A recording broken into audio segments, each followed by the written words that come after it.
José Cárdenas informa. Todas las noticias, todas las voces. ¿Qué tal? ¿Cómo le va? Muy buenas tardes. Le estamos saludando en este viernes 3 de diciembre. Faltan 21 días para la Nochebuena.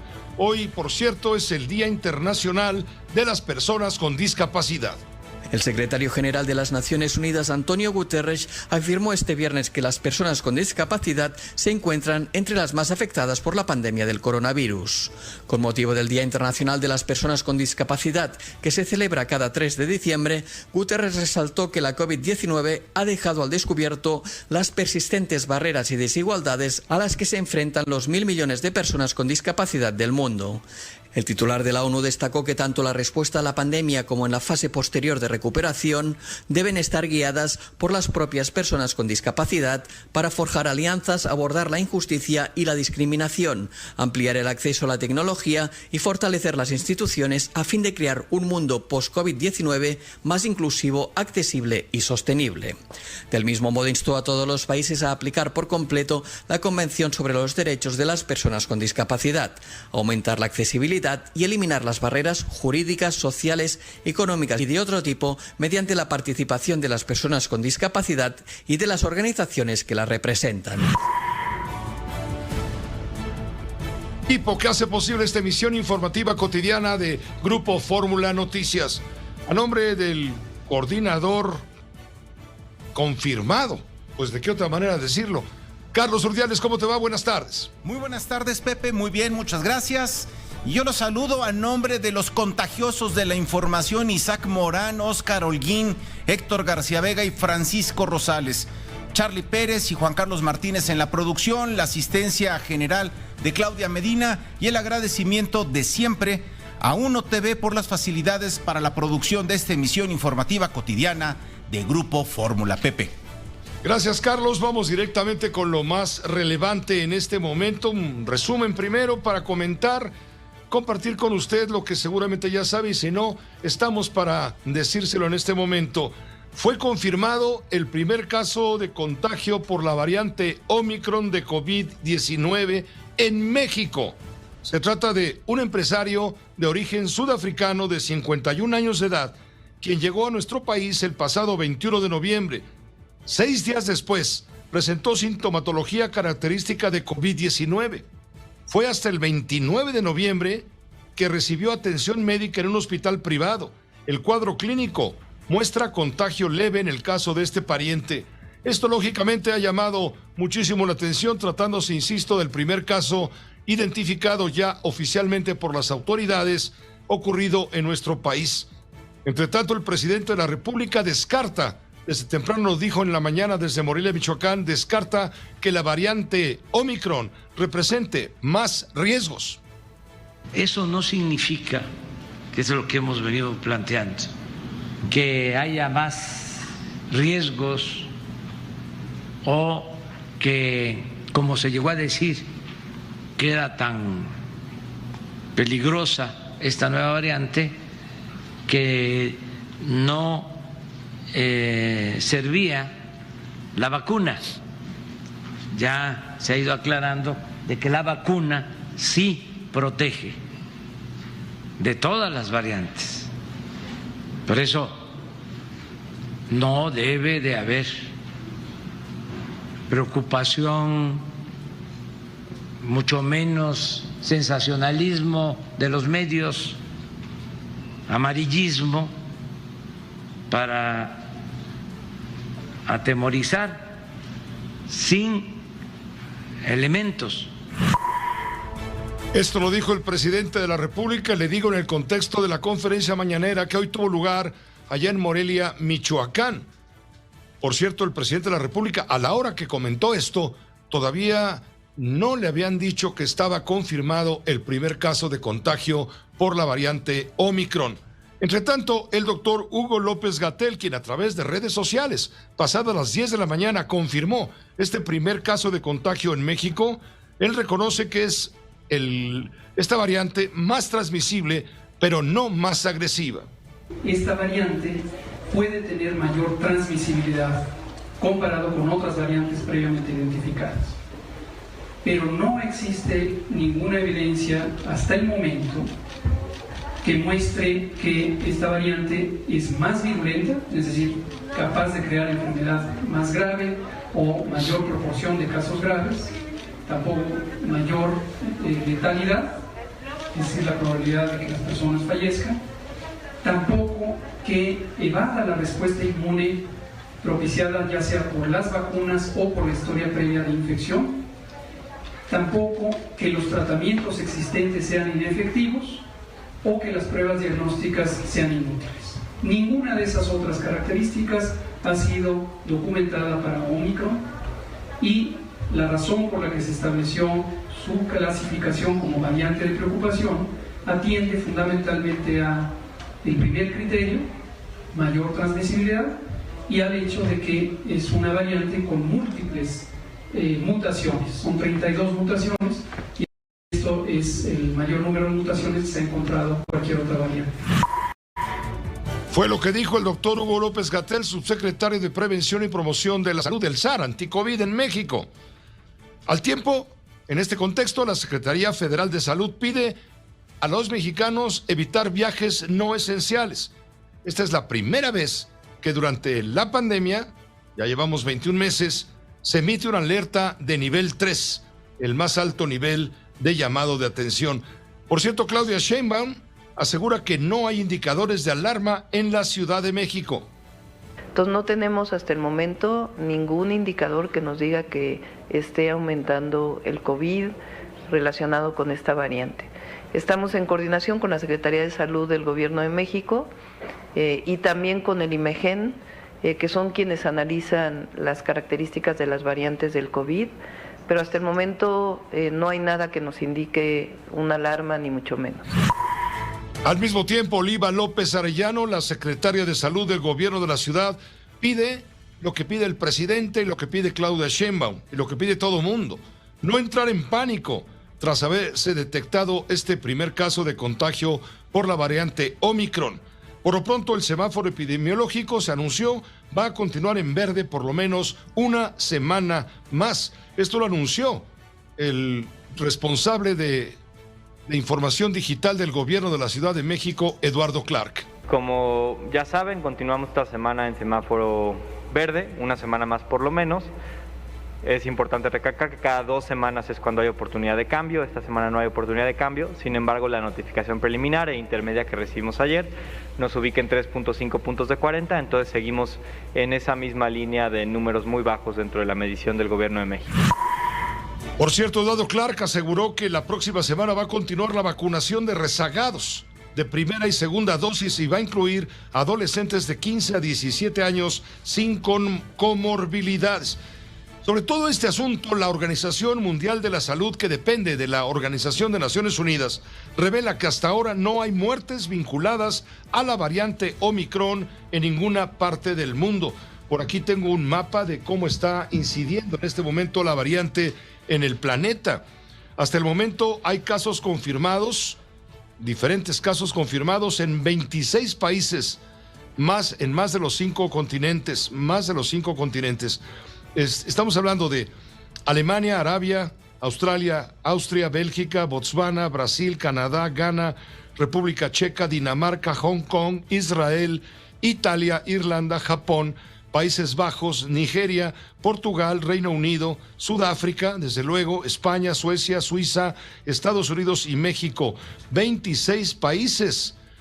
Y en este momento Sudáfrica es el país con más casos. Son 8.561 contagios según las cifras oficiales.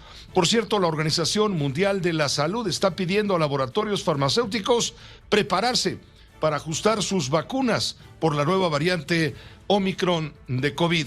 No descarta que esta variante se convierta en la variante dominante, ciertamente muy contagiosa. Por su parte, Jean-Marc Gabastou, el asesor de emergencia en salud de la Organización Panamericana de la Salud y la OMS, advirtió que México relajó las medidas sanitarias, lo que podría ocasionar un incremento en el número de contagios y defunciones similares a las del año pasado. En otros asuntos, Debo comentarle en resumen que Jocelyn Hoffman, mejor conocida como Just Stop, la famosa youtuber, ofreció ya una disculpa pública a Ainara Suárez, la joven abusada sexualmente por 5 jóvenes, cuyo caso se hizo viral gracias a Just Stop. A través de un video publicado en su canal de YouTube, dijo: ni modo, hoy lo dijo textual, la cagué. La disculpa pública de Just Stop es parte de un acuerdo tomado para que ella, con la persona victimada, con que se llamó la víctima, con Ainara Suárez, y se tomó esta decisión para que obtuviera su libertad hace 2 días. Así lo explicaba Just Stop el día de hoy, pidiendo disculpas. Ser la que se hará pública. No tuve la oportunidad de hablar con ella, solamente con su asesoría jurídica. Aspecto físico. Ahora entiendo que es tu cuerpo y que nadie debe decirte qué hacer o no hacer con él ni calificarlo. Ojalá todas las mujeres pudieran sentirse cómodas con sus cuerpos sin que nadie las juzgue ni las insulte. Te pido perdón por esto y les pido una sincera disculpa a todas las personas que pude haber ofendido. Sin escuchar tu versión, sin conocerte a ti, sin conocer los hechos ni el contexto, me atreví a calificar lo que te había pasado la noche del 25 de mayo del 2018. Dije que te vendiste por cigarros, que eras una prostituta y una pendeja, dando por sentadas cosas que me dijeron y no me constaban. No tuve empatía alguna, no me puse a pensar en lo que podría haber detrás. Ahora sé que esa noche 4 tipos adolescentes te violaron, que hicieron y grabaron cosas aborrecibles y detestables con tu cuerpo aprovechando que habías ingerido bebidas alcohólicas y que te encontrabas en un estado vulnerable. La grabación de tu violación me la envió una adolescente de nombre Daniela, quien además también te había insultado, calificado y juzgado. También supe del video en el que ella y muchas otras niñas adolescentes te golpearon, denigraron y humillaron. Sé también que mucha gente compartió y difundió el video de la agresión sexual de la que fuiste víctima. Lejos de haber comprendido desde ese momento que tú eras la clara víctima de la golpiza de insultos y calumnias injustificadas, de pornografía por quienes te grabaron y difundieron ese video, y de violación por la agresión sexual de 4 tipos contra ti, me puse del lado de quienes te hicieron tanto daño y con mis palabras... Es la disculpa pública a que se obligó Jocelyn Hoffman, Just Stop, la youtuber, para acordar con la víctima y poder salir del penal de Santa Marta, lo que ocurrió, le digo, hace 2 noches. Le voy a informar también que en la cuestión deportiva el Atlas está encendiendo todas las veladoras a su alcance y las van a encender en el Estadio Jalisco el próximo domingo. ¿Por qué? Porque el Atlas está buscando prácticamente un milagro, derrotar a la maldición y de paso a los Pumas y lograr ganar o lograr pasar a una final en busca de un campeonato, lo cual no ocurre desde hace 71 años y medio. Desde el año de 1951 el Atlas no gana un campeonato. Ha estado en alguna final, sí, pero no ha ganado todavía. Ahora hará todo lo posible por derrotar al equipo de los Pumas, que va de visitante.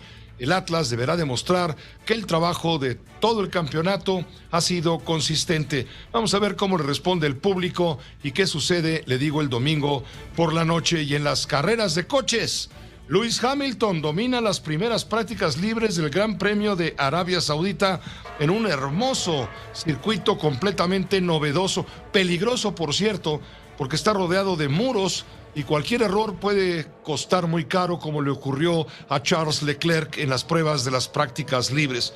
Este fin de semana podría definirse el campeonato de la Fórmula 1. Checo no brilló, pero sí anunció que será padre por 3ª vez. Vamos a enlazarnos en este momento con el ingeniero Alberto Hernández Unzón, el meteorólogo de Grupo Fórmula. Él nos va a decir cómo está el pronóstico del tiempo para las próximas horas. ¿Cómo estás, Alberto? Muy buena tarde. ¿Qué tal, Pepe? Muy buenas tardes. Y bueno, es que será un fin de semana ya con condiciones estables, el aire seco entrando desde el Pacífico. En todos los destinos turísticos, Pepe, muy buenas condiciones meteorológicas. Los Cabos, Mazatlán y Vallarta, 27 a 28 grados centígrados con el cielo nublado. Después seguiría Manzanillo, Ixtapa y lo que es Acapulco con 31 grados centígrados, el cielo despejado. Igual en Huatulco 32 grados centígrados, en el puerto de Veracruz 28 a 29 grados centígrados, también con buenas condiciones, y en donde sí habrá presencia de lluvias es en Cancún y en la Riviera Maya, sobre todo el domingo, con 28 grados centígrados. Casi todo el litoral del Pacífico por arriba de los 30 grados centígrados. También en el Golfo de México, aunque con probabilidad de lluvia en Veracruz, Tabasco, Península de Yucatán, Chiapas y Oaxaca. Y en el Valle de México, Pepe, 23 grados centígrados de temperatura máxima. En cuanto a los estadios, en León, para el fin de semana, el sábado entre las 9 y 11 de la noche, empieza el primer tiempo con 14 grados centígrados y el segundo tiempo 12 grados centígrados en el León contra Tigres. Y en Guadalajara, el domingo en la noche a las 9 empieza el partido en 20 grados centígrados y termina en 15 grados centígrados, Pepe. Y en cuanto a las carreras, pues condiciones también muy calurosas en cuanto a temperatura de 30 grados centígrados, Pepe. Muchas gracias, Alberto, gracias por la información. Lo tomaremos en cuenta, sobre todo pensando en los partidos de fútbol. ¿Cómo va a estar el clima en Jeddah, en la capital de Arabia Saudita, para el Gran Premio de la Fórmula 1 que podría ser decisivo para Max Verstappen o bien para Lewis Hamilton para llevarse el campeonato?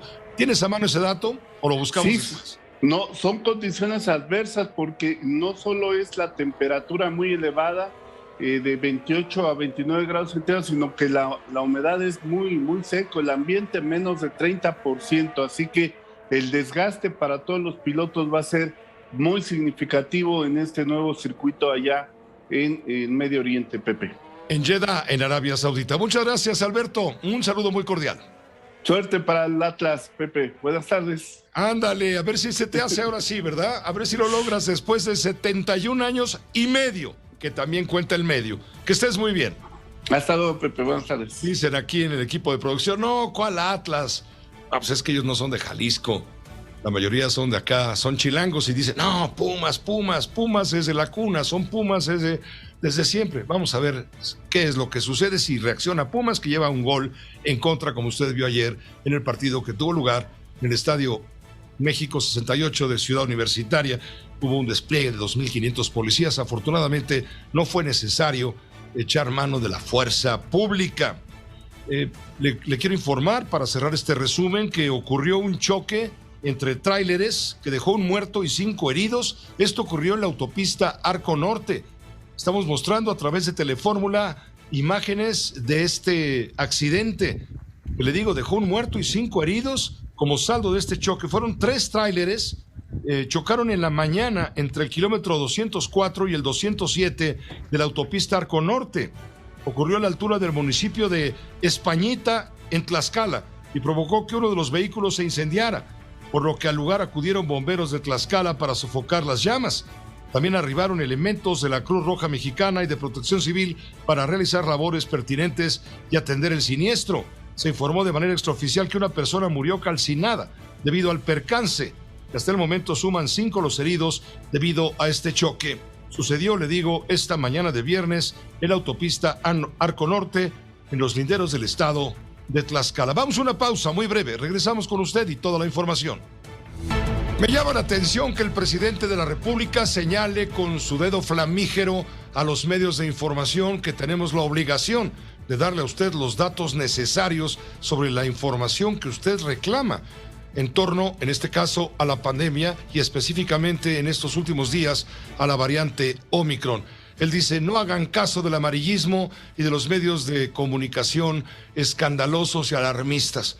De ninguna manera somos alarmistas ni mucho menos amarillistas. Simplemente somos objetivos y damos a usted las noticias. Pero efectivamente le damos pie, le damos paso a los expertos. No opinamos nosotros, opinan los expertos respecto a la peligrosidad, la capacidad de contagio que pueda tener esta variante Omicron, que el propio Hugo López Gatell, reconoce que ciertamente no tiene por qué ser más peligrosa que otras variantes anteriores, como la Delta sobre todo, que ha sido tremenda, pero que tampoco es como para alarmarnos.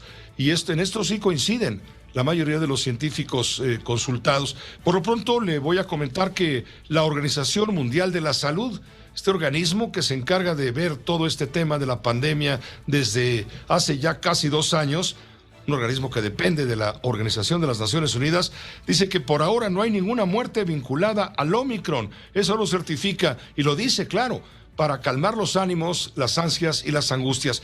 Si esto es amarillismo, bueno, pues esperemos que usted no lo tome así.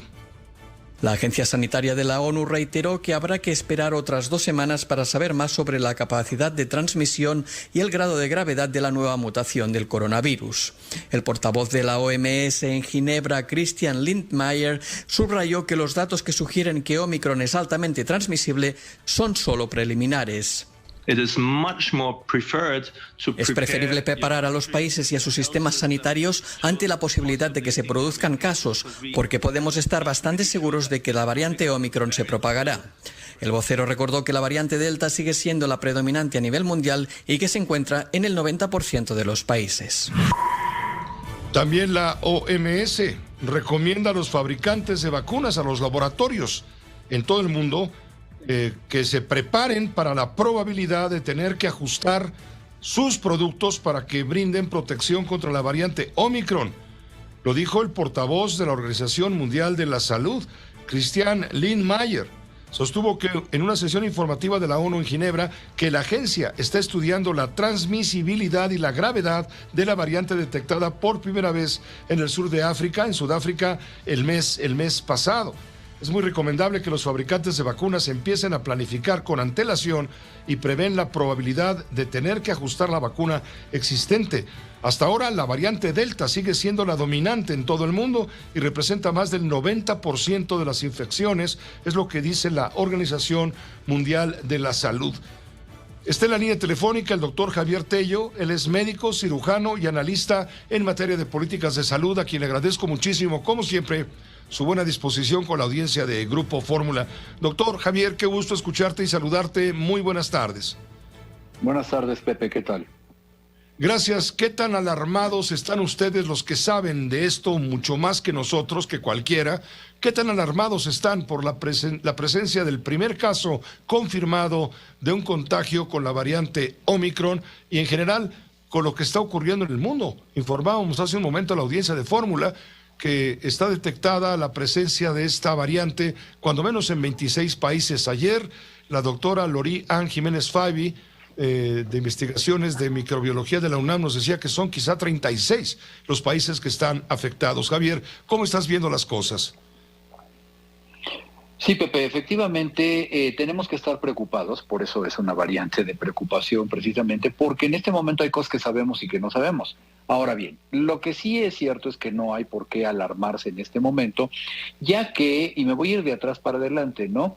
Esta variante no ha presentado una mayor virulencia, es decir, no es que sus síntomas sean más graves o que esté produciendo una enfermedad más grave que sepamos, y hay que entender que estamos apenas en la segunda semana de haberse detectado esto, solamente dejemos eso claro. Ahora bien, lo que sí es preocupante, Pepe, es que se está viendo que tiene una contagiosidad muy alta, que se transmite de una manera muy fácil y que está comenzando a ser una cepa con una velocidad enorme en Sudáfrica, en los países del sur de África, y que aparentemente pues no hay manera de contenerla a través de fronteras geográficas. Ya se encuentra en los 5 continentes, ya tenemos casos en México. Bueno, ¿qué más queremos de eso, no? Ahora bien, lo que nos tiene que preocupar y sobre todo ocupar es lo que debemos hacer al respecto. Como individuos, Pepe, para que todo tu auditorio entienda que lo que debemos de hacer es no descuidarnos. Tenemos que mantener nuestras medidas de sana distancia, tenemos que seguir utilizando el cubrebocas, tenemos que vacunarnos y tenemos que exigir ser vacunados. Eso tiene que estar muy claro. Y por parte de las autoridades, Pepe, creo que estamos exactamente en donde no deberíamos estar, que es en hacer nada.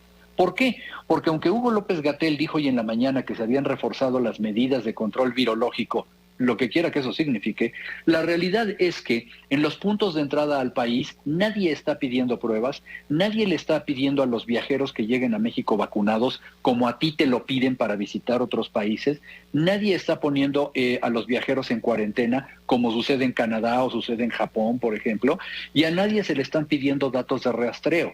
Es decir, creo que en ese punto estamos quedándonos muy cojos. Y por el otro lado, como lo recomienda la Organización Mundial de la Salud, tendríamos que ampliar la cobertura de vacunación lo más posible. Y en este momento, pese a que hace 5 semanas que aplaudíamos que ya habíamos terminado la vacunación, seguimos vacunando y en vez de quererle extender a los adolescentes y a los niños, solamente se la aplicamos a parte de los adolescentes y apenas tenemos una buena promesa, que suena una buena idea, para vacunar con terceras dosis a las personas de la tercera edad. Lo que no hemos visto, Pepe, hoy en la mañana, un plan de acción concreto para incrementar la vacunación durante este año.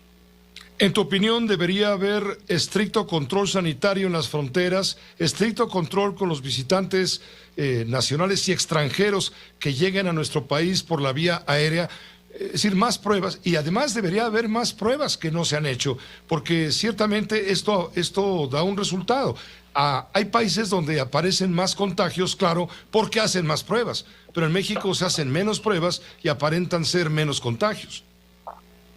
Pero por supuesto, México es uno de los países que menos pruebas realiza. Y la variante Omicron solamente la vas a poder detectar cuando se haga una prueba de secuenciación genética de una muestra obtenida por PCR. Nosotros no lo estamos haciendo.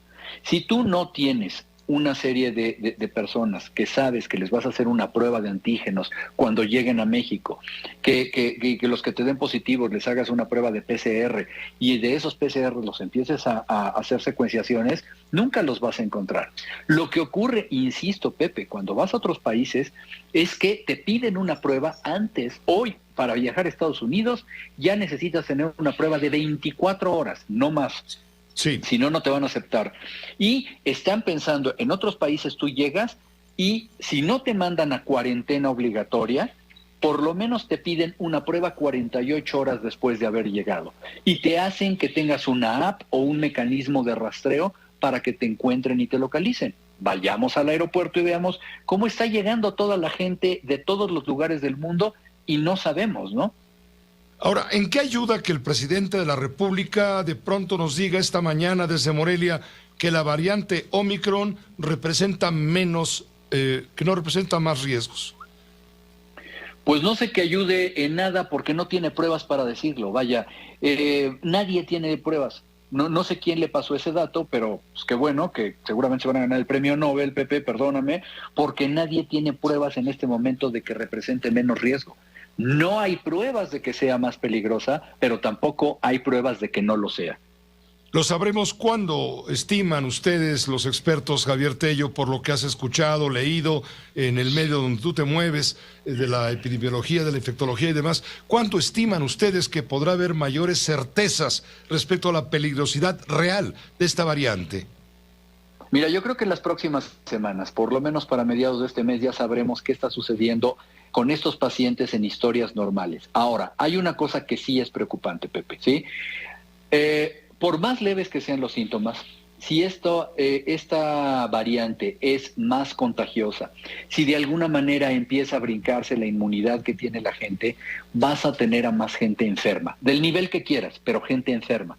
Más gente enferma es gente que te está llenando los servicios de salud. Eso sí es un problema, porque puede llegar a abotagarse el sistema de salud de cualquier país, aunque sea con puros moquientos o sea con gente muy grave, pero tener más gente enferma nunca es bueno, ¿eh? ¿Tú le das crédito entonces a lo que dijo hoy Jean-Marc Gabastú, asesor de emergencias en salud de la OPS y de la OMS, cuando está advirtiendo que en México se podría repetir el aumento de contagios y defunciones por COVID-19 como el año pasado, 2020, durante los meses de diciembre y enero, al haberse relajado las medidas de sana distancia? Pero por supuesto que sí. O sea, aquí, lo que nos van a tener que demostrar es que estamos equivocados. Así de sencillo, ¿sí? Esta película ya la vimos, siempre vamos 60, 80 días detrás de Europa, empieza Europa terriblemente, luego suben Estados Unidos y acabamos en México y parece que ya se nos olvidó, Pepe, cómo estábamos a finales de año y principios de este año con unas filas enormes, apocalípticas, buscando tanques de oxígeno, con los pacientes muriendo en las salas de urgencias. Espero realmente que no sea así, espero que esta variante no sea tan agresiva, pero si no se están tomando las medidas adecuadas, si nos seguimos congregando en mítines a los que nos están citando, si no usamos el cubrebocas, si estamos en espacios cerrados sin ventilar de manera irresponsable, pues yo creo que vamos a empezar a tener de repente un incremento en los contagios. Entonces, reforzar vigilancia epidemiológica y de laboratorio, limitar los viajes no esenciales, reactivar medidas preventivas no farmacológicas, como el uso de cubrebocas, lavado de manos, lo que has dicho, ¿no? Constante lavado de manos, sana distancia, fomentar la vacunación y la investigación de brotes, así como rastreo de contactos. Esto es lo que no estamos haciendo. Exactamente, y perdón, Pepe, suena aburrido. Imagínate que llevamos ya vamos a cumplir 2 años de que nos dicen lo mismo y lo mismo. La gente está cansada, la gente está aburrida, lo entendemos, pero esta es una carrera de resistencia. Como acabamos de ver, como estamos viviendo desde hace 2 semanas, un día un virus cuya naturaleza es estar mutando nos va a dar una sorpresa, y ya nos está empezando a dar una sorpresa. Doctor Tello, te agradezco muchísimo tu tiempo y tu generosidad para explicarnos tus puntos de vista.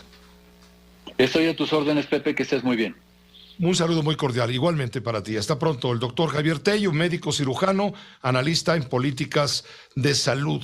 El peso cayó tras confirmarse el primer caso de Omicron en México, pero anota un alza semanal. El peso cerró en 21.78 unidades por dólar en ventanillas de Citibanamex en la sesión de este viernes. Sí le pegó.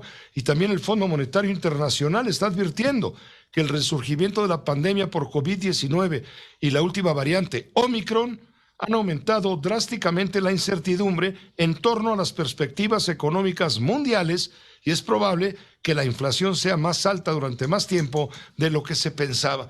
Ahí le dejo el dato para que luego nos digan alarmistas. Vámonos a una pausa breve, volvemos, hay más información. Tendremos contacto con el maestro Jesús Silva Herzog Márquez en un momento.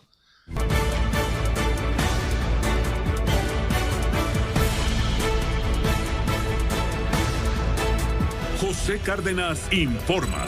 Todas las noticias, todas las voces. Nota importante en lo político es la solicitud planteada por Santiago Krill Miranda, diputado federal, quien fue a Palacio Nacional hace un par de días, anteayer, y fue a entregar una carta dirigida al presidente de la República para detonar conversaciones con los partidos de la oposición. O de lo contrario, dijo Santiago Krill, las reformas constitucionales como la eléctrica, en fin, pues no van a ser aprobadas. Esto es parte de lo que dijo Santiago Krill Miranda hace 2 días afuera de Palacio Nacional, mostrando a la audiencia a través de las cámaras justamente la carta que fue a entregar solicitando una audiencia con el presidente.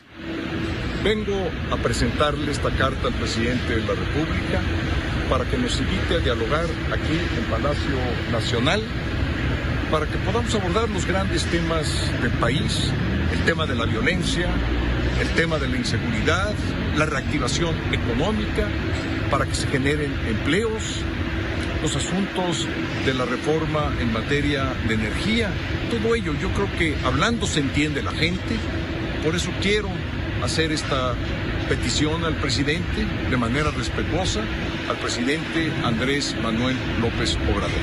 A eso vengo, estoy aquí en Palacio Nacional entregando esta carta que pide diálogo, que es una convocatoria de buena fe para que podamos encontrar juntos un camino mejor para el país. Gracias. Esta mañana, el presidente de la República, desde Morelia, de alguna manera respondió, señalando que dio instrucciones al secretario de Gobernación, Adán Augusto López Hernández, atender esta petición de Santiago Krill. Lo dijo de este modo el presidente. Un dirigente nos está pidiendo diálogo, Santiago Krill, que ya le di instrucciones al secretario de Gobernación, Adán Augusto López Hernández, que lo reciba y que se abra la posibilidad de diálogo, que se escuche a todos, que no actuemos con cerrazón. Fue lo que instruyó el presidente de la República al secretario de Gobernación, Adán Augusto López. Está en la línea telefónica y en contacto con usted y con nosotros, Santiago Krill Miranda. Él es diputado federal, vicepresidente de la mesa directiva de la Cámara de Diputados, justamente. Santiago, ¿qué tal, diputado? ¿Cómo estás? Muy buenas tardes. Pepe, muy buenas tardes. Muchas gracias por invitarme a tu programa. Siempre eres bienvenido, Santiago Krill, por supuesto. Tú presentaste la carta, mostramos el video. Los argumentos para buscar un diálogo presidencial tienen que ver con la necesidad de un diálogo, de hablar y entenderse como la gente. ¿Qué te parece la instrucción que ha dado el presidente para que sea el secretario de Gobernación el que atienda tu petición? Bien, mira, lo importante es que el diálogo, Pepe, se abra. Una democracia sin diálogo no es democracia. Una democracia en donde el gobierno y los opositores no se hablan es una democracia polarizada, dividida, es una democracia que no avanza. Como opositores tenemos la obligación también de contribuir al avance del país. Y la mejor forma de hacerlo, pues, es dialogando. Es la manera como debemos de entendernos con el gobierno y su partido. Mira, yo tomé esta decisión cuando vi lo que ocurrió en la Cámara de Diputados. 5 días, casi 400 intervenciones en un diálogo auténticamente de sordos. Al presupuesto no se le movió una coma de todas las propuestas que presentamos los opositores. Fueron más de 1,700 propuestas. Ni una escuchada. Diálogo de sordos. Después, la circunstancia de que el jefe del Estado mexicano en 3 años no se ha reunido directamente con las dirigencias de los partidos de oposición, al menos no con la del PAN. 3 años, Pepe, la mitad del sexenio. Un país polarizado, dividido, uno y otro lado agraviados por los dichos, por las descalificaciones, por los insultos. Un país en medio de una crisis de seguridad profunda, de una economía ya con un grado de inestabilidad preocupante, una inflación ya sumamente alta, 7.2%, el poder adquisitivo del peso se está mermando día a día, y el problema de la salud, que también es terrible, ¿verdad? Con esta nueva cepa, no soy alarmista, pero ya llevamos mucho tiempo con la pandemia y tenemos que volver a retomar un impulso para poder enfrentar esta nueva ola de COVID. Entonces son temas nacionales en donde la oposición tiene mucho que decir, mucho que platicar con el gobierno para empezar todo lo que no hemos platicado durante 3 años. Todo esto le vas a decir al gobierno, todo esto le vas a decir al presidente a través del secretario de Gobernación. Y de lo contrario, lo adviertes en tu postura, de lo contrario, que no cuenten con el Partido Acción Nacional a la hora de las reformas que pretende el gobierno que encabeza el presidente. Sí, Pepe, pero déjame decirte cómo lo digo, porque no es una especie de chantaje, no. Es simplemente queremos entender las reformas que plantea el presidente. Nos dice, por ejemplo, en la reforma energética, en la iniciativa, Pepe, lo que te voy a decir es textualmente lo que dice la iniciativa, que los operadores privados que generan energía eléctrica han cometido 3 delitos. Uno de fraude a la ley, otro de fraude fiscal y el tercero de despojo. Queremos saber quiénes son, de qué manera cometieron esos delitos, por qué no están en la cárcel. Son delitos, Pepe, no es una acusación menor, eso está en la iniciativa. A ver, si se ha cometido un delito, seríamos los primeros en pedir que se lleven a cabo los procesos y se deslinden las responsabilidades. Pero queremos entender todo esto que está en la iniciativa y por qué los cambios del orden del sistema eléctrico. Queremos también entender la militarización de este país. Eso no es lo que dice la Constitución. El artículo 21 es clarísimo. La seguridad pública tiene que estar bajo mando civil, Pepe. O sea, no estoy diciendo más allá de lo que dice la Constitución. Y luego, por otra parte, los desacuerdos acaban en la Suprema Corte de Justicia. Hay más de 30 controversias y acciones de inconstitucionalidad. ¿Por qué? Porque no nos hemos puesto de acuerdo y los desacuerdos acaban en la Suprema Corte de Justicia. Justamente en la Corte está buena parte del proyecto del presidente López Obrador esperando la resolución de la Corte. Ahí está la ley de hidrocarburos, la ley eléctrica, ahí están los superdelegados, ahí está la militarización que se ha dado en la Guardia Nacional. En fin, ahí están los grandes problemas del federalismo, de municipios. En fin, yo no creo que la política deba ser una política de tribunales, por el contrario, pues para eso estamos quienes representamos a los partidos, para dialogar, ponernos de acuerdo, inclusive, Pepe, en los desacuerdos también tenemos que ponernos de acuerdo y no acabar a insultos y a descalificaciones y agravios, porque el país no está para eso en medio de estas crisis, y digo que no está para eso, y sí está, por supuesto, para que podamos todos contribuir lo que nos corresponda a sacar adelante este país. Santiago, ¿quiénes van a acudir a la reunión? Tengo entendido que Marco Cortés, el líder de tu partido político, el PAN, ya dijo, órale, le entramos, más vale tarde que nunca, vamos a dialogar. ¿Irán con el secretario de Gobernación? ¿Tienen ya fecha para esta cita? Todavía no tenemos la convocatoria, estamos esperando la convocatoria de nuestra parte, Pepe. Estamos construyendo la agenda de temas. Queremos llegar con una agenda perfectamente convenida hacia el interior del PAN, con nuestros gobernadores, con nuestros presidentes municipales, con los legisladores locales y los federales. Queremos llegar unidos, todos los representantes de lo que llamamos Sistema PAN, que es presidente del partido, secretario general, la presidencia de la Comisión Nacional Política, que me honro en presidir, también los representantes, un representante por parte de los gobernadores, por parte de los alcaldes y por parte de los legisladores, al igual que nuestros coordinadores parlamentarios. Ese es el grupo que vamos a acudir.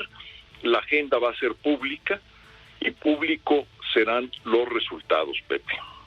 Pues te agradecemos mucho, Santiago, que hayas accedido a esta conversación con la audiencia de Fórmula para que entendamos el contexto, la intención, lo que hay atrás de esta solicitud que ya fue respondida y atenderán pues esta demanda a través de la Secretaría de Gobernación, el gobierno federal con ustedes. Gracias y estaremos comentando cuando se dé la reunión para que la audiencia esté muy bien enterada, Santiago Krill. Muchas gracias por la entrevista. Muchas gracias, Pepe, y seguro vamos a estar informándote de todo lo que vaya aconteciendo. Gracias por la oportunidad. Al contrario, gracias a ti por aceptar la invitación. Buenas noches. Es ese es el doctor licenciado Santiago Krill, vicepresidente de la mesa directiva de la Cámara de Diputados. Ya está en la caja de bateo el maestro Jesús Silva Herzog Márquez. Vamos a comentar, en la opinión de Jesús Silva Herzog Márquez, cómo está el contexto de los 3 primeros años de gobierno de Andrés Manuel López Obrador. ¿Qué opina Jesús de todo esto? Pero primero, permítame una pausa muy breve. Aquí se escuchan todas las noticias y todas las voces.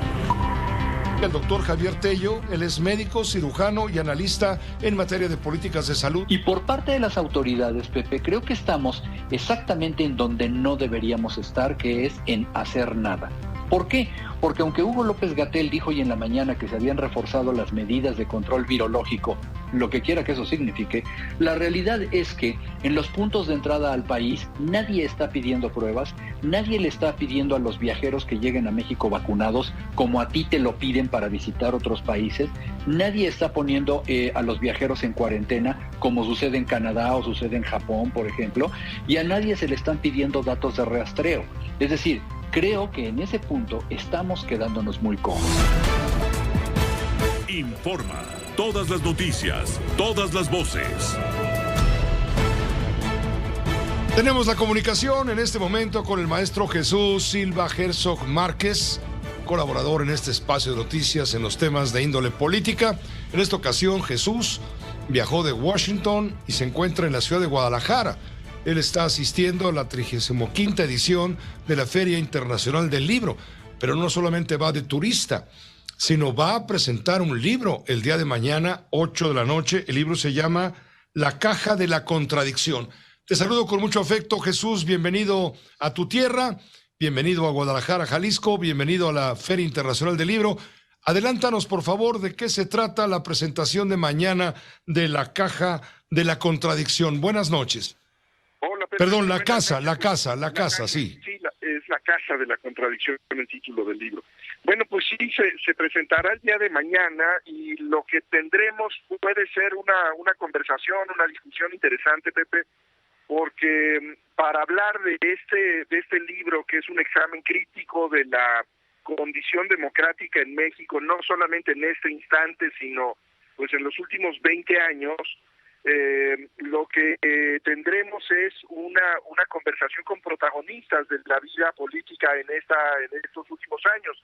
Estará Santiago Krill, con quien tú acabas de conversar hace un segundo, él que fue el secretario de Gobernación del primer gobierno de la alternancia, estará comentando el libro. Estará también quien fuera secretario de Gobernación con Felipe Calderón, Alejandro Poiré. Estará una integrante del gabinete de Enrique Peña Nieto, Claudia Ruiz Massieu, y estará pues un personaje legendario de la izquierda mexicana que es Porfirio Muñoz Ledo. Y entonces, bueno, pues será un arco muy completo de las distintas perspectivas de la política mexicana en los últimos 20 años, en la última generación, y creo que puede ser pues una discusión, una conversación interesante. Interesantísima. Yo creo que, si nos permites, te vamos a dejar la tarea de que nos hagas un reporte luego de esta cumbre intelectual en donde tú vas a estar presentando en tu libro La Casa de la Contradicción, pues para que la audiencia se interese no solamente por el libro, sino por el contenido del libro, que finalmente supongo para ti es en este momento lo más importante. Vaya que estamos inmersos en una soberana serie de contradicciones, ¿no crees? Pues sí, yo creo que lo que hemos visto en estos últimos 3 años es una intensificación de la política como creo que no la habíamos vivido ninguno de nosotros. Creo que tenemos la presencia de la política en todos los ámbitos. Es muy difícil, Pepe, estar en una conversación familiar con amigos que no termine más pronto que tarde en un comentario sobre lo que se dijo en la conferencia mañanera por el presidente de la República. Es decir, sí creo que ha sido un proceso de intensísima politización. Y coincido con lo que decía hace un momento el diputado Krill, es una intensificación de la vida política a partir de la polarización y de una separación de las distintas perspectivas de la política, en donde no parece haber una plataforma en donde haya siquiera la disposición de comprendernos. Y yo creo que pues hay que insistir en esta necesidad de diálogo, de acercarse a las posiciones distintas, porque pues no podemos pensar que el país sea solamente de uno de los bandos que está disputándose la conducción del país. Y bueno, pues creo que eso es una de las marcas más visibles, más perceptibles del rumbo político de los últimos 3 años que se han cumplido ya con el 1 de diciembre, ¿no? Precisamente, ¿hacia dónde vamos? Cuando hay un gobierno que sintetiza la vida política compleja de por sí, la sintetiza en una postura maniquea, los buenos y el pueblo bueno, nosotros la izquierda buena, y los malos, que son todos los demás que no están conmigo. ¿Hacia dónde va el país con esta polarización? ¿Qué tan lejos puede llegar porque qué tanto daño le está haciendo a México un presidente sin duda mesiánico? Yo creo que es muy perniciosa esta trayectoria de la política. Creo que es muy dañina. esta forma de entender la política, que implica que hay uno solo que tiene la razón y que tiene la razón completa, y los que están enfrente, las instituciones que lo podrían obstruir, las reglas que le marcan una pauta para tomar las decisiones, son obstáculos en el alumbramiento de la felicidad pública. Yo creo que necesitamos recuperar ese camino del pluralismo, que yo creo que es la condición de nuestra demografía, de nuestra cultura, de nuestra economía, y en ese sentido, pues entender que tenemos que entablar diálogo, que necesitamos una conversación pública que vaya más allá de los sermones cotidianos. Queda claro, Jesús, y por ahí va el tono de tu libro, supongo también, al analizar todo esto. Pues sí, es una apuesta por reivindicar las complejidades de la democracia, que no es de ninguna manera un paraíso, que no es la solución de todos nuestros problemas, pero que es el espacio que nos permite a todos convivir a partir de la tolerancia, del respeto de las reglas, del poder de la mayoría, de los respetos de las minorías, y en ese sentido, pues sí creo que necesitamos reconsiderar los errores, digamos, del primer tiempo de la democracia mexicana, que yo creo que pueden trazarse del 2000 al 2018, y el segundo tiempo, que es el que se inauguró en diciembre del 2018 con este gobierno con tanta ambición histórica, con tanta voluntad política, pero con poca sensibilidad para reconocer que puede haber otros que tienen algo de razón también. Muchas gracias, Jesús. Mucho éxito en la presentación mañana de tu libro, La Casa de la Contradicción. Estaremos atentos, es de Editorial Taurus. Ya lo comentaremos más adelante. Que estés muy bien y felicidades. Con muchísimo gusto, Pepe. Gracias. Gracias a ti. Muy buenas noches. Es el maestro Jesús Silva Herzog Márquez, mi amigo Jesús Silva Herzog, en la Feria Internacional del Libro. Va a presentar su libro, La Casa de la Contradicción. No hay que perdérselo. En fin, él tiene una visión, por supuesto, plural, crítica, analítica, contrario a lo que mandan como línea editorial desde, pues ya sabe usted desde dónde y ya sabe usted quién. Permítanos una pausa, muy breve, volvemos. Vamos a hablar con Rafael Cardona. ¿Sabe? Mire, tengo una entrevista que me parece que va a ser muy interesante.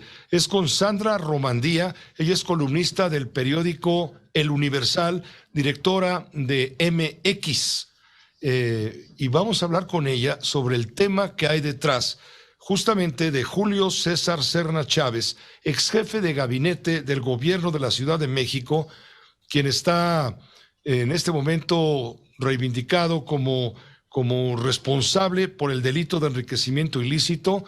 Ya lo vincularon a proceso este viernes. Vamos a hablar con ella porque ella tiene, Sandra Romandía, una crónica de la verdad detrás de esta escandalosa detención que, vamos, hasta el más ciego puede ver que hay una persecución política directamente contra Miguel Ángel Mancera, el que fue jefe de gobierno de la Ciudad de México, antecesor de Claudia Sheinbaum, quien tiene a Miguel Ángel Mancera pues como un adversario en serio rotundo. Vamos a una pausa breve, volvemos.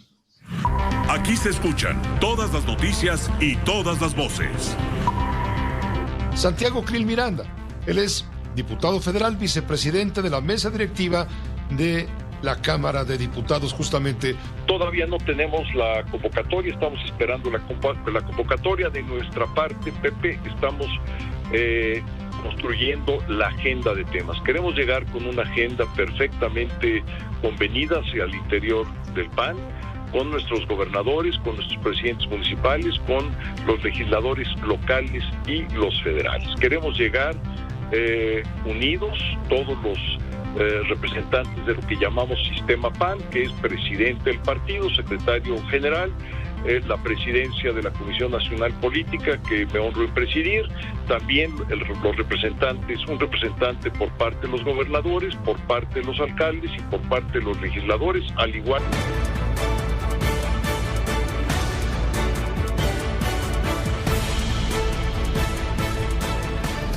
José Cárdenas informa. Todas las noticias, todas las voces. Comentamos ayer con usted que el periódico Reforma publicó una encuesta que nos llamó mucho la atención. Es la encuesta de, digamos, cómo van los aspirantes a la candidatura a una candidatura para la presidencia de la República en 2024 de diferentes partidos políticos. Y lo que nos llamó la atención es que en la encuesta está incluido Luis Donaldo Colosio Riojas, el alcalde de la ciudad de Monterrey. Y lo que más llama la atención es que Luis Donaldo Colosio aparece en el tercer lugar de las preferencias, rebasa a Marcelo Ebrard y rebasa a Claudia Sheinbaum. Marcelo Ebrard aparece con un 31%, Claudia Sheinbaum con un 30% y Luis Donaldo Colosio con un 27%. Digo, llama mucho la atención, se asoma Luis Donaldo Colosio y luego ya muy atrás aparecen otros aspirantes presidenciales como Ricardo Monreal, Samuel García, el propio gobernador del estado de Nuevo León, aparece Alfredo del Mazo, gobernador del Estado de México, aparece desde luego Ricardo Anaya, candidato que fue el sexenio pasado a la presidencia de la República por el Partido de Acción Nacional. Está en la línea telefónica precisamente el alcalde de Monterrey, Luis Donaldo Colosio Riojas, a quien le agradezco mucho tomar esta llamada telefónica para comentar. Te asomaste, Luis Donaldo, muchos saludos y gracias por aceptar la invitación. Hola, ¿cómo estás, Pepe? Buenas noches, gusto saludarte. Buenas noches, pues alcalde, ya te asomaste. ¿Quién te puso ahí en la fila? La verdad no lo sé, fue también una sorpresa para mi persona el despertar y ver ahí la encuesta. Ciertamente me siento muy agradecido, muy halagado por esa consideración que se tiene hacia mi persona, pero no era algo que yo estaba tomando en cuenta o vislumbrando en su momento. Digo, recordemos que tengo apenas 2 meses que ingresé a la presidencia municipal acá en Monterrey y pues bueno, la encuesta refleja algo que no va a suceder sino hasta dentro de 2 años y medio. Entonces, Exacto. Pero tú ya te viste, ya lo pensaste, ¿te interesa? ¿Vas a pelear, estar en la línea de combate por una candidatura a la presidencia de la República? Mira, para ser 100% francos, el día de hoy mi prioridad es mi ciudad, es el ejercer la responsabilidad que se me ha conferido a cabalidad, y tanto un servidor como todo nuestro equipo de trabajo, pues estamos 100% concentrados en ello. Yo estoy muy consciente de qué hay detrás de esa encuesta y pues, qué es lo que significa, y doblemente me siento comprometido a ser muy responsable con ese mandato que la gente de Monterrey ha puesto sobre mi persona. No se me haría prudente, pues se sentiría que sería negligente o incluso irresponsable de mi parte estarme distrayendo por un hecho futuro de realización incierta cuando lo más cierto y lo más certero lo tengo frente a mí en este momento, que es un gran reto que asumimos con mucho entusiasmo, pero también con mucho respeto en la ciudad de Monterrey. No cabe duda, Luis Donaldo Colosio, que la sobriedad paga. Ha sido un político sensato, auspiciado por Movimiento Ciudadano, que te lleva a la alcaldía de la ciudad de Monterrey, una de las ciudades más importantes de la República Mexicana. Digo, la sobriedad paga frente a ciertas frivolidades que hemos visto en otros actores de la política, para no ir más lejos y decirlo directo por su nombre, por el actual gobernador del estado, que se la vive en redes sociales, paseando con su esposa, que es una influencer, en fin. Tú te la has llevado muy tranquilo y están volteándote a ver. Eso por supuesto no lo puedes negar en este momento, y estás empezando a verte como una opción, o quizá como la mejor opción de la oposición para enfrentar eventualmente a algún candidato de Morena.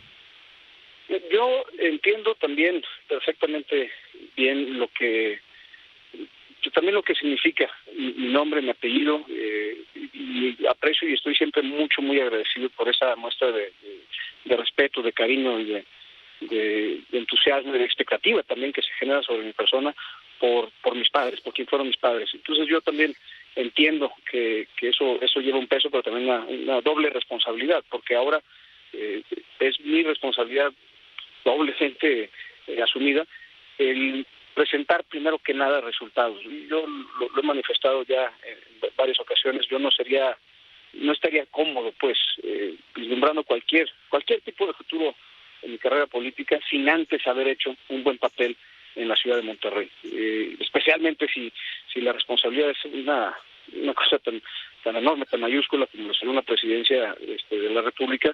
Pues primero tenemos que hacer un extraordinario papel en la ciudad, de lo contrario pues no me sentiría ni cómodo ni tampoco pues en una situación de levantar la mano para ello. Pues te agradezco mucho que nos hayas aceptado esta conversación breve. Entendemos, sí, falta muchísimo todavía, pero nos llamó la atención y queríamos hablarlo y conocer tu perspectiva de viva voz, de manera, por supuesto, directa. Adelante con la alcaldía de Monterrey, lo merece la ciudadanía. Te deseamos mucho éxito en este trabajo y vamos a estar pendientes. Ya te asomaste o ya te asomaron y ahora pues ni modo, vas a tener que dar la cara de vez en cuando pensando que también tienes otra proyección más allá de la ciudad de Monterrey, quizá la gubernatura del estado o por qué no una candidatura presidencial. Yo siempre he manifestado que el mejor tipo de tarjeta de presentación, incluso la mejor campaña es el trabajo y es el resultado. Entonces yo dejaré que eso sea mi prioridad y pues, al final del día que la chamba hable por sí sola. Gracias, Luis Donaldo. Gracias por tomar la llamada. Muchísimas gracias, Pepe. Muchos saludos. Buenas noches. Igualmente, gracias. Luis Donaldo Colosio Riojas, presidente municipal de Monterrey.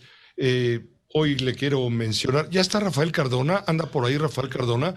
Vamos con Rafael Cardona, vamos a comentar con él, porque independientemente del tema que él trae ahora, que tiene que ver con la violencia en Tula, Zacatecas, Jalisco, en fin, hay un tema que tiene que ver con la política y que Rafa conoce muy, muy bien, y me refiero a una nota triste.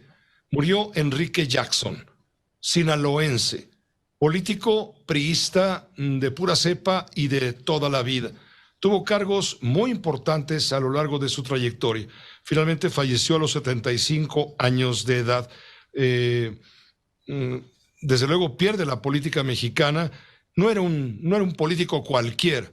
Era un hombre firme, un hombre decidido, capaz, leal, vital, alegre, enérgico. Enrique Jackson era un hombre de bien. Yo tuve la fortuna de conocerlo. Lo vamos a extrañar mucho. Nuestro pésame a Emilia Camus, su mujer, su viuda hoy, pero también lo conoció muy de cerca Rafael Cardona. Ellos trabajaron en algún momento en un programa de televisión de debate, incluso con Broso, si no mal recuerdo. Hagamos una breve semblanza, si te parece, Rafael, si estás de acuerdo, del muy, muy querido e inolvidable Enrique Jackson. Adelante, sí, Rafael. Sí, Pepe, mucho gusto en saludarte, muchas gracias. Bueno, pues a mí me resulta muy, muy penoso tener que hablar de Enrique, porque muchas personas recuerdan lo que tú acabas de decir, que Enrique y yo fuimos durante pues casi 6 años, fuimos compañeros en una mesa de análisis político y de debate en el programa que hacía Víctor Trujillo llamado Debatitlán. Y fue una época muy entretenida, muy divertida, era un programa que tenía pues el conocimiento real de las cosas que aportaba Jackson, porque los demás pues éramos unos teóricos. Posiblemente Juan José Rodríguez Prats, que siempre estaba con nosotros, era el único político que había tenido cargos públicos en activo. Ambos habían sido delegados en la Ciudad de México, en fin, y Jackson siempre aportaba el punto de vista preciso, exacto, muy apegado a lo que la realidad permitía analizar en esos momentos, sin fanatismos de partido. Pero mi relación con él fue muy anterior. Lo conocí desde que él estaba en Conampros, que era una de estas cosas que se inventaron en el populismo de Echeverría, que era algo así como el Comité Nacional Mixto de Protección al Salario, que pues después, con el paso del tiempo, se convirtió en el Fonacot, fue uno de sus antecedentes. Y de ahí lo acompañé en algunas cosas, tuvimos siempre una comunicación cercana, y uno de sus puestos ahora es el que yo puedo recordar en relación con el tema que tú habías comentado que yo pensaba desarrollar, y que es esta violencia incontenible en la cual está viviendo México, porque Enrique Jackson también fue jefe de la policía en la Ciudad de México. Un civil que no tenía experiencia policíaca, pero tenía capacidad de organización y tenía una cierta autoridad moral derivada de su autoridad política.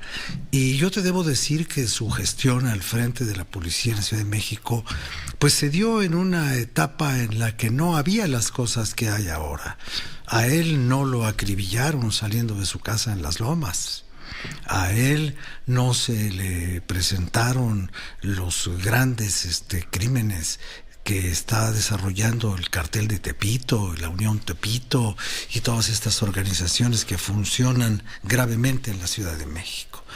Pero en el país, Pepe, las cosas van mucho peor de lo que van en la ciudad en materia de seguridad pública. Yo creo que este asunto que vimos en el estado de Hidalgo es una muestra de cómo ha ido evolucionando la violencia, llamémosle así, la violencia institucional de los carteles. Mira, cuando Amalia García dejó el gobierno de Zacatecas, casi 60 presos se salieron de la cárcel del estado caminando. Lo mismo le pasó a Eugenio Hernández, quien ahora está procesado en Tamaulipas, cuando era gobernador, y también se fueron caminando. Pero ahora las fugas de los reos se hacen tirando blindados rudimentarios en contra de las puertas de las cárceles y sacándolos de allí. Y eso es la consecuencia directa de los abrazos. Sigamos abrazando a la delincuencia y sigamos recordando a nuestro amigo, el ex jefe de la policía, Enrique Jackson. Muchas gracias Rafael, como siempre, este cristalazo, te lo agradecemos mucho. Gracias, y también estoy seguro su viuda. Que te vaya muy bien y muy buenas noches. Gracias. En un momento le tengo más noticias. Fíjese lo que nos encontramos.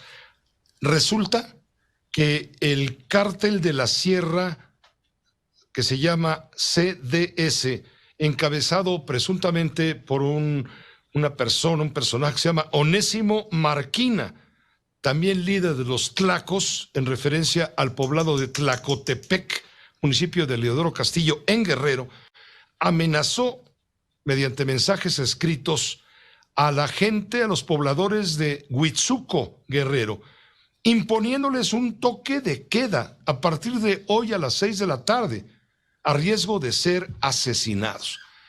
A eso vamos y en eso estamos. Una pausa breve. El fin de semana pasado, Julio César Serna Chávez, ex jefe de gabinete del gobierno de Miguel Ángel Mancera en la Ciudad de México, fue detenido por autoridades judiciales. ¿Por qué? Por la presunta responsabilidad en el delito de enriquecimiento ilícito. Un juez de control ya lo vinculó a proceso. Juan Antonio Jiménez, adelante, te escuchamos, por favor. Gracias, Pepe. Un juez de control vinculó a proceso a Julio César Serna Chávez, ex coordinador de gabinete en la jefatura de gobierno de la Ciudad de México en la administración de Miguel Ángel Mancera, por el delito de enriquecimiento ilícito. El juzgador dio un plazo de 6 meses para el cierre de la investigación complementaria, tiempo en el que el exfuncionario permanecerá en prisión preventiva justificada ante temor de fuga, además de que se le inmovilizarán sus cuentas. En la audiencia, el Ministerio Público indicó al juez que la acusación de Julio César estuvo basada en los análisis de la evaluación de su patrimonio, además de la información que les dio Miguel Ángel Vázquez, ex subsecretario de Administración y Capitán Humano de la Secretaría de Finanzas, quien fue acusado de desviar recursos y se convirtió en testigo colaborador. Pepe, el reporte. En este reporte, es decir, la acusación se basa en lo que dijo Miguel Ángel Vázquez, quien está en calidad de testigo colaborador, digamos, de la Fiscalía, y por ahí triangularon tejieron fino y dieron con Julio César Serna Chávez, el ex jefe del gabinete de Miguel Ángel Mancera. Te agradezco mucho la información, Juan Antonio Jiménez. Vamos a estar en comunicación más adelante. Claro que sí, Pepe. Buenas noches. Gracias, muy buenas noches. Tenemos contacto en este momento con Sandra Romandía. Ella es columnista del periódico El Universal. Sandra Romandía escribe hoy una explicación de la historia que está detrás justamente de este personaje, le digo ex jefe de gabinete de Miguel Ángel Mancera. Hablo de Julio César Serna Chávez. Dice Sandra Romandía hoy en El Universal: una tarjeta American Express, un chofer y casas en Acapulco fueron las pistas que llevaron las autoridades para dar con este personaje y ahora sí refundirlo. Sandra, antes que nada, un saludo muy cordial, afectuoso, bienvenida y gracias por comentar también tu columna hoy publicada en El Universal, comentarla con la audiencia de Grupo Fórmula. ¿Cómo estás, Sandra? Tú tienes toda la historia. Buenas noches.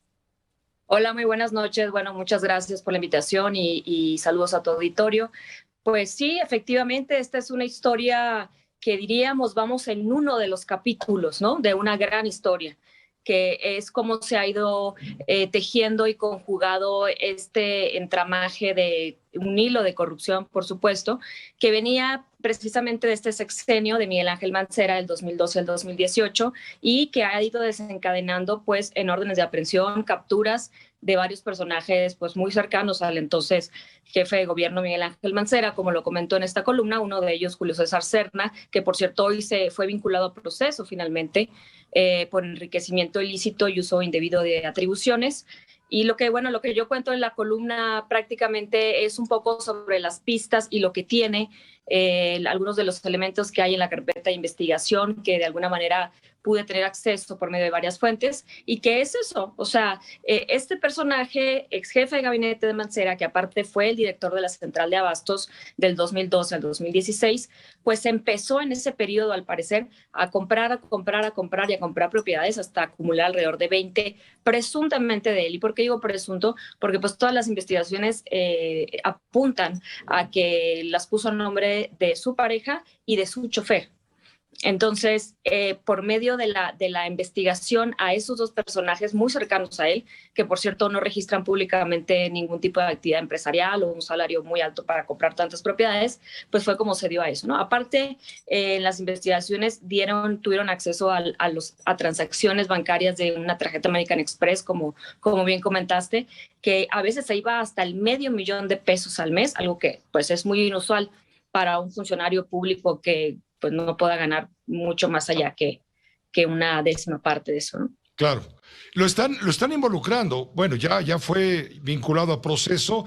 Esto es gracias a confesiones o datos que proporcionó otro personaje de nombre Miguel Ángel Vázquez, que estuvo relacionado con el gobierno de Miguel Ángel Mancera y que al parecer ahora está actuando como testigo colaborador. Van atrás de Julio César Serna. Habrá de investigarse si estas propiedades fueron mal habidas, producto de negocios chuecos, o bien si se trata, como de alguna manera dejó ver el senador Miguel Ángel Mancera, ex jefe de gobierno de la Ciudad de México, se trata de una persecución política en su contra orquestada desde la oficina de Claudia Sheinbaum.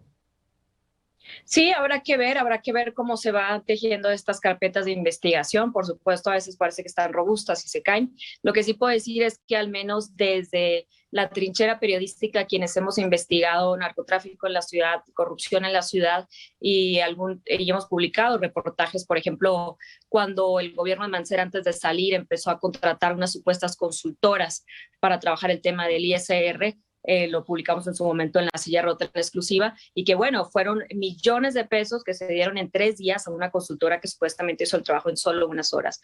Todos esos datos se han ido investigando a lo largo de de este sexenio ahora de Claudia Sheinbaum, y así como esas hay varias historias detrás, alrededor, insisto, de varios personajes. El extesorero, como bien dices, que sería uno de los que en esta gran historia estaría aportando el mayor número de datos, porque hay que recordar, quien maneja el dinero al final tiene muchísimo de la información y está de alguna manera recibiendo algún tipo de apapacho de la Fiscalía, por así decir, mientras esté proporcionando más información, ¿no? Aparte de estos funcionarios, pues también está Edgar Tungui, por ejemplo, que fue el encargado de reconstrucción en la época de Mancera, y de quien también en mi caso, mi equipo y una servidora publicamos un reportaje de cómo estaba desviando el dinero de la reconstrucción a una empresa de su hermano, de Edgar Tungui, perdón. Y así varios personajes con varias historias detrás y muchas evidencias que, esperaríamos que en este caso la justicia pueda seguir su curso.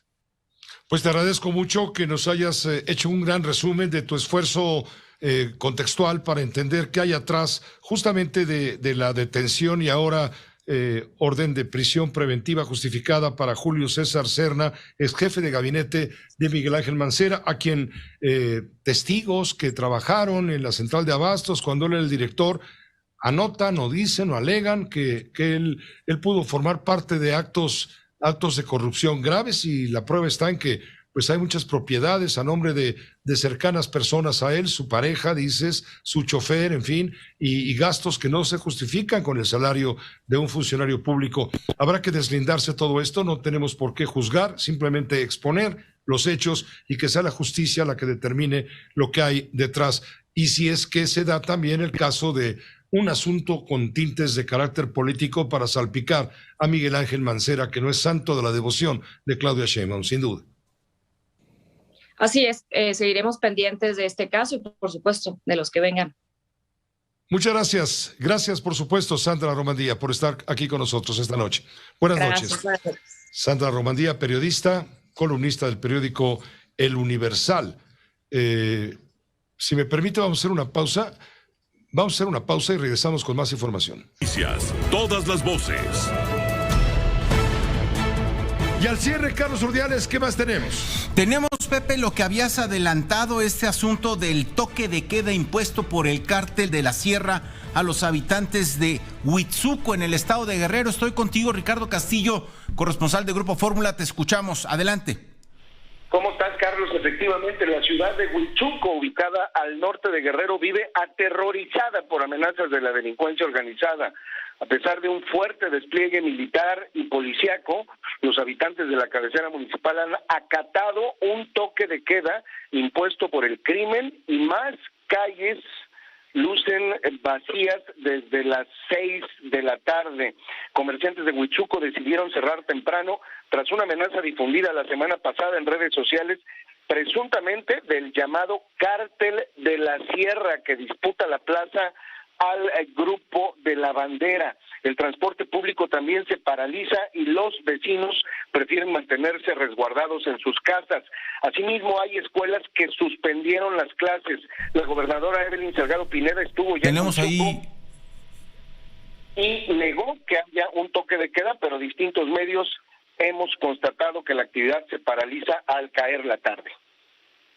Bien, Ricardo, pues es decir, el toque de queda, digamos, o la amenaza funcionó. Gracias, Ricardo, y saludos, por supuesto, a todo el equipo de Cuadratín Guerrero. Que te vaya muy bien, Ricardo Castillo. Gracias, Carlos. Que estés muy bien, Ricardo Castillo. En Zacatecas la violencia no para, termina la semana de manera violenta, como ha vivido los últimos meses. Anoche en Fresnillo mataron al dueño de una vulcanizadora adentro de su negocio.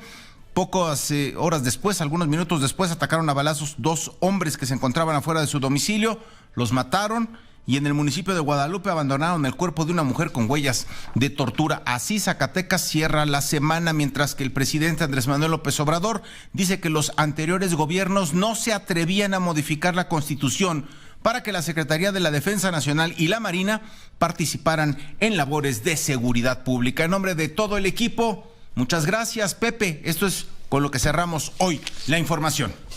Gracias, Carlos. Hasta aquí llegamos con lo más importante en las noticias. A nombre del equipo, gracias por su atención, su confianza y todo lo demás. A nombre del equipo lo invitamos para que a continuación en estas frecuencias de radio sintonice la Fórmula Financiera. Lo esperan los periodistas Mari Carmen Cortés, Pepe Yuste y Marco Antonio Mares, y en Telefórmula ya está listo el doctor Leonardo Curcio, a quien saludo.